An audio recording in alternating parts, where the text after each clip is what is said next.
प्रातः क्लास चल रहा था 25/5/1967। तीसरे पेज के मध्यांत में बात चल रही थी। अभी तुम बच्चे कहते हो बाबा हम कल पहले भी आपके पास आए थे राजभाग पाने। लक्ष्मी नारायण के मंदिर तो भल बनाते रहते हैं, परंतु उनको ये पता नहीं है कि ये विश्व के मालिक कैसे बने। अभी तुम कितने समझदार बन रहे हो। तुम जानते हो उन्होंने ये राजयोग कैसे पाया और राजभाग कैसे पाया, फिर 84 जन्म कैसे लिए। बिरला के कितने मंदिर बनाए हुए हैं, जैसे गुड़ियां बनाए देते हैं।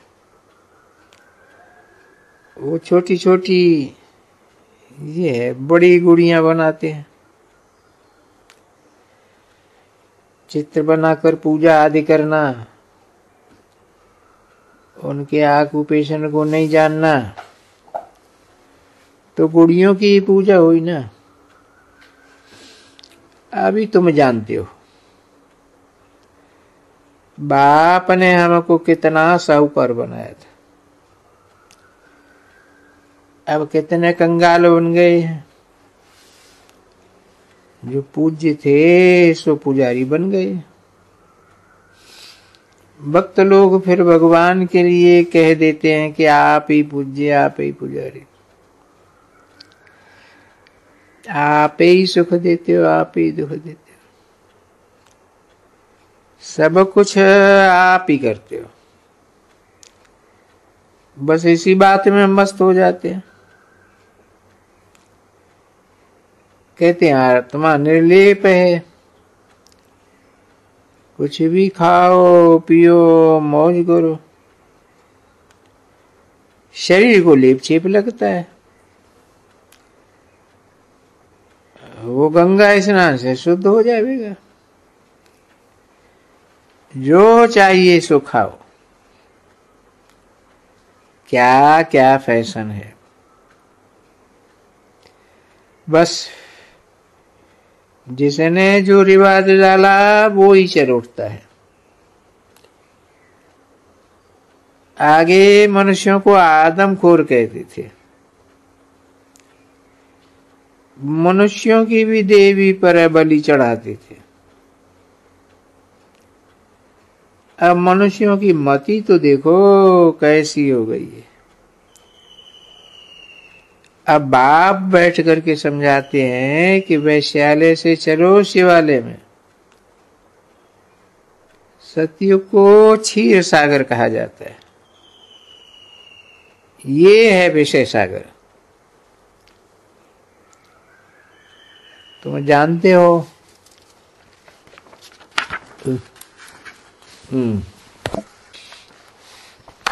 कि मनुष्य सहज रीति से समझे। पच्चीस 5/1967 की प्रातः क्लास का चौथा पेज। सीढ़ी में पूरा 84 जन्मों का वर्णन है। इतनी सहज बात भी किसको समझा नहीं सकते। बाबा समझेंगे, पूरा पढ़ते ही नहीं है, दुर्गति में ही खुश है। विष्टा के कीड़े होते हैं ना, तुम वो भ्रमरी कीड़ों को भूं भूं करके आप सामान बनाती हो। ये भ्रमरी अथवा सर्पादि का मिसाल सन्यासी लोग समझा नहीं सकते। ये तो बाप तुम बच्चों को समझाते हैं। जैसे सर्प पुरानी खल छोड़ नहीं ले लेते हैं, तुम भी जानते हो ये पुराना सड़ा हुआ शरीर है, इसको छोड़ना है। ये दुनिया भी पुरानी है, शरीर भी पुराना है। ये दुनिया छोड़कर अब नई दुनिया में जाना है। तुम्हारी ये पढ़ाई है ही नई दुनिया स्वर्ग के लिए। अब ये पुरानी दुनिया तो खलास हो जानी।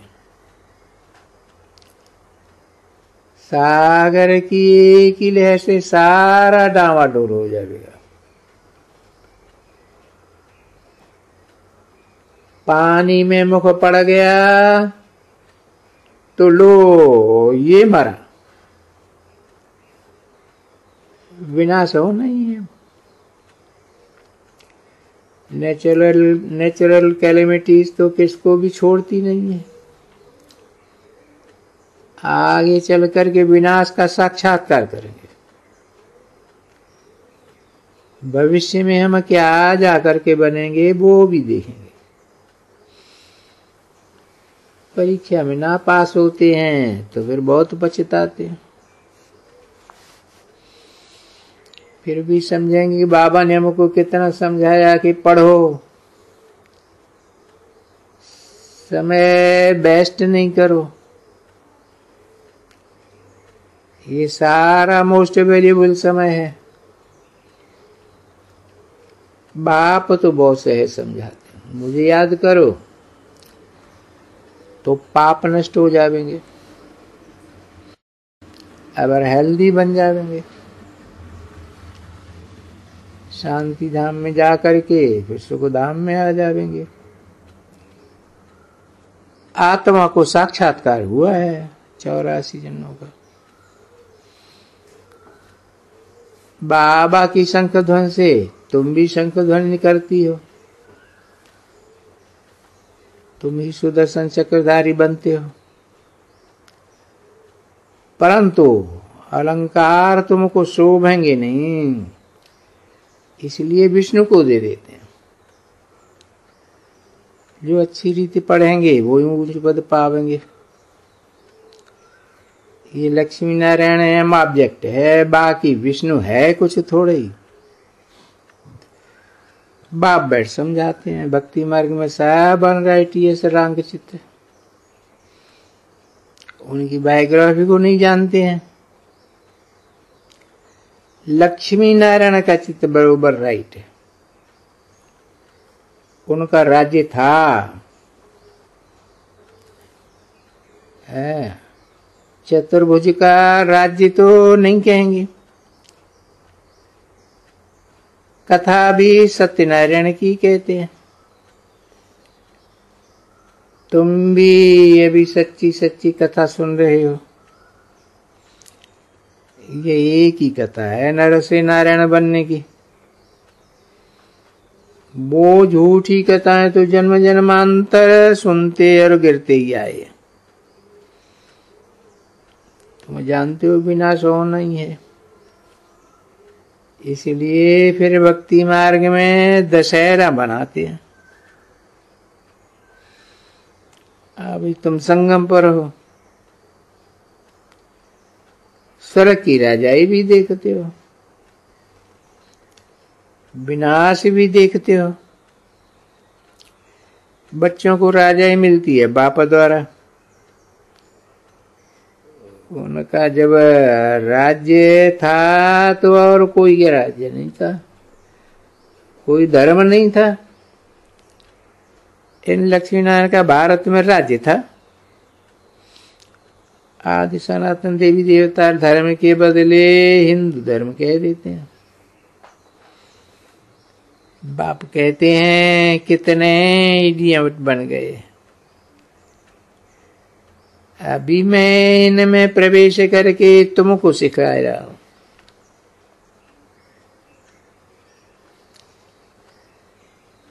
ये भी सीखते जाते हैं। तुमको सिखा रहा हूं, ये भी सीखता है। बाकी कोई घोड़ी गाड़ी आदि की बात नहीं है। भूल कितनी नाजुक कर दी है। ब्रह्मा सो नारायण बनते हैं, ब्रह्मा सो विष्णु युगल है, विष्णु युगल सो लक्ष्मी नारायण युगल है। ब्रह्मा सरस्वती के साथ दिखाते हैं। बाकी युगल मनुष्य कोई होते नहीं है, चार भुजा वाले ना चार चतुर्भुज होते हैं। मनुष्य तो मनुष्य होते हैं, और मनुष्य भी यहाँ पर ही होते हैं। वो कोई सूक्ष्म वतन में नहीं होते हैं। विष्णु भी यहाँ ही चाहिए। बाकी तो सब भक्ति मार्ग के चित्र हैं। बाप कहते हैं इन सब चित्रों को भूल जाना है, कोई चित्र को याद नहीं करना, सिर्फ एक बाप को याद करना है, बाकी सब को भूल जाना। अपने पास डायरी रखो, सारा दिन भर में हमने कोई पाप तो नहीं किया, कोई को दुख तो नहीं दिया। बाप को कितना याद किया, जितना याद करेंगे उतने पाप कटेंगे। बाप कहते हैं अपना मुखड़ा देखो, सारे दिन में बाप को कितना याद किया,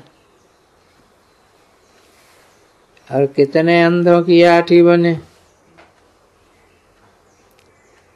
फिर ऐसा कोई नहीं कहने पाए कि हमको कोई पैगाम थोड़ा ही मिला जो कि हम बाप को याद करते।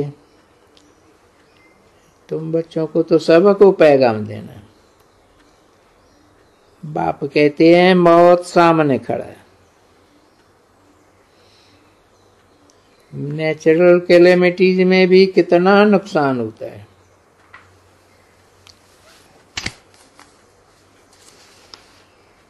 बाम्स में भी कितने मरते हैं। अधूरी मुरली है।